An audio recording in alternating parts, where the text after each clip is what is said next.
ចាសួស្តីពុកម៉ែបងប្អូនទាំងអស់គ្នាថ្ងៃនេះដែរនេះខ្ញុំសូមធ្វើការបង្ហាញពីប្រភេទរទេះសម្រាប់លក់ម្ជូរស្រស់មួយចាដែលភ្ញៀវរបស់យើងគាត់បានកំងឥឡូវនេះគឺខាងយើងបានរៀបចំហើយរួចរាល់ 100% ហើយចាអយរួមទៅគឺស្អាតប្លែកខ្លាំងមែនទែនពណ៌ហ្នឹងយើងធ្លាប់តែឃើញយើងបាញ់ថ្នាំពណ៌ក្រហមណាដល់ពេលយើងមកបាញ់ជាពណ៌សរបៀបបែបទឹកដោះគោបែបហ្នឹងគឺកាន់តែស្អាតប្លែកខ្លាំងមែនទែនវាស៊ីជាមួយនឹងគ្រឿងម្ជូររបស់យើងពណ៌បៃតងចាស់ហើយដបូលពណ៌បៃតងចាស់ទៀតអូយស្អាតខ្លាំងយីមែន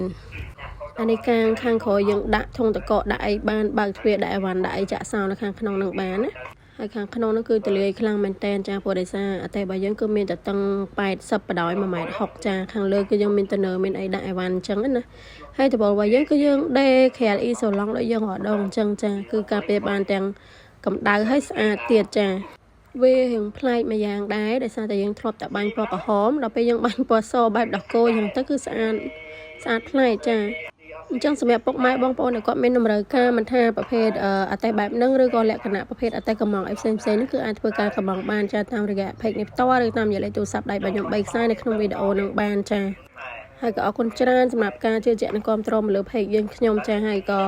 អរគុណសម្រាប់ការទស្សនាវីដេអូមួយនេះយើងនឹងជួបគ្នានៅវីដេអូក្រោយទៀតចាអរគុណច្រើនបាយបាយ